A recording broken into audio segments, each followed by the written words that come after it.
what are some of your initial thoughts when you hear somebody say, I want to buy a franchise? What goes through your mind? Like initially, what goes through your mind? Because when we talk about people wanting to franchise their brand, Jeff and I tell people all the time, like, first rule of franchise, don't franchise your business because you don't know what you're doing. You don't know what you're getting into. When you hear somebody say, I want to buy a franchise, what are some initial things that come into your mind? I want to know how self-aware they are, right? Yeah. Can they do it? Are they willing to do it, right? Like there's 5 criteria I think about from a franchisor's perspective as we're awarding franchises. And it starts with culture fit, finding the right culture fit, the financial fit, right? Because some people opening a $2 million franchise is a great option for them. Other people need to open a $200,000 franchise. So the financial fit.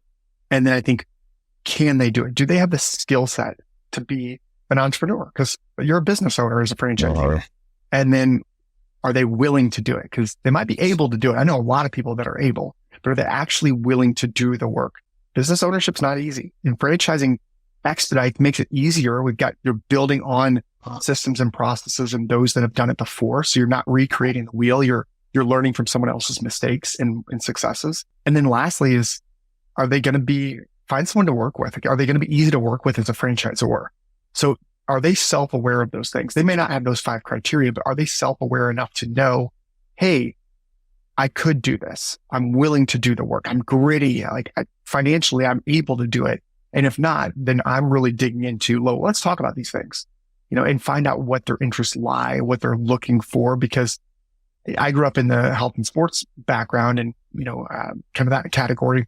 I don't know if I want another one of those franchises, even though it was a great fit for me before. I'm still very passionate. I went to the gym this morning, right? But I don't know if I necessarily want to own another one of those too. So really making sure that they're digging into themselves and asking the right questions, which I know Franchise Secrets does a great job of providing a ton of those questions. So if you guys don't get the list of validation questions from Erik, the questions ask any franchisor, because those are extremely helpful, but just being self-aware is probably the number one thing.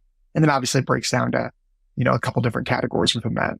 Once you realize you want to buy a franchise, there's different ways to do it. You can use brokers, you could do online research, you get on newsletters, you can talk to people that own brands, you can get on, look at the different magazine lists, there's all kinds of things. So we're going to kind of break those down individually.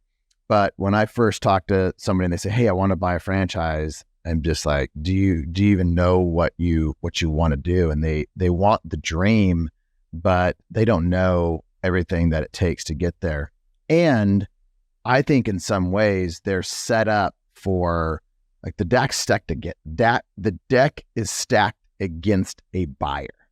And sometimes in the group, people are like, no, it's not. And other people are like, yes, it is. And I think it is because you got a great salesperson on the other end, like you or your team. And there's a lot of other good people, but if they're really good, they're looking out for the brand's best interest, which is what you were talking about, the right fit, the skill set, the willingness to do it, the financial fit.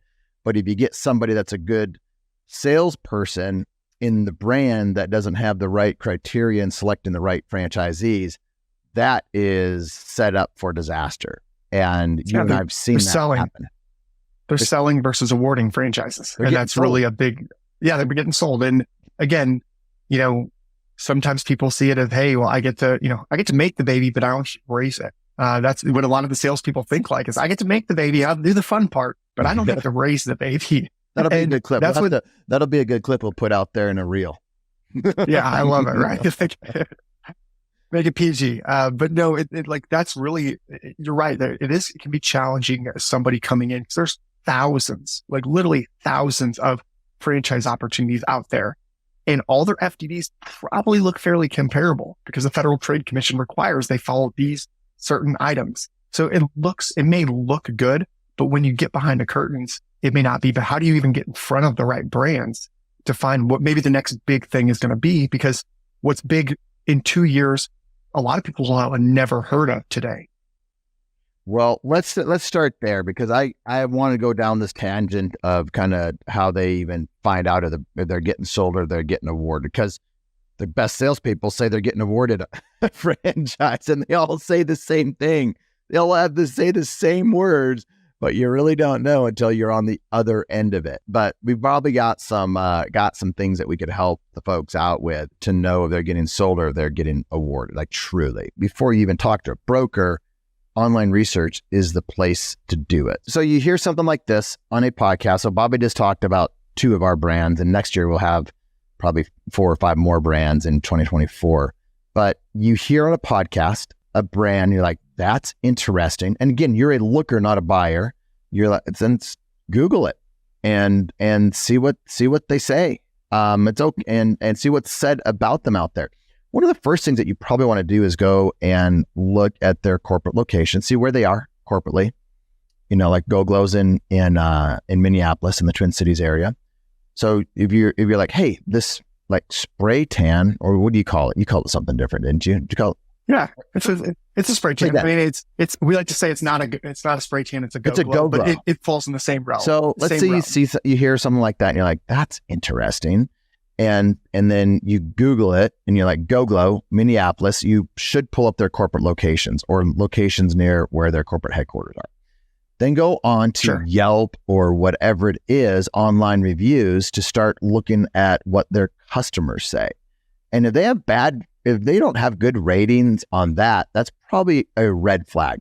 Let's say they have good ratings, and then you just start to dive into that deeper, and I'll start to understand the industry a little bit. Look at some of the different competitors out there in all of these different brands. And so this is the online research part of things. As a looker or a buyer, you're out there researching online. You can't believe everything you hear online either. I mean, you can't do that. You don't look at a bad review and be like, oh my gosh, I got one bad review out of, 1,000. I'm not touching that. Like, that's a really good thing. You look to see if they have anything around customer support, anything around just how happy their customers are. They're raving fans. You just want the customers to be raving fans. That's a good sign. So you do online research. A net promoter score. Net promoter score. That's what I was thinking about that. I just couldn't get out of my brain. The net promoter score. And if they don't have it, they should look at getting that. It's not hard to get a net promoter score, but then they really understand their own brand. So you want to see what their net promoter score is.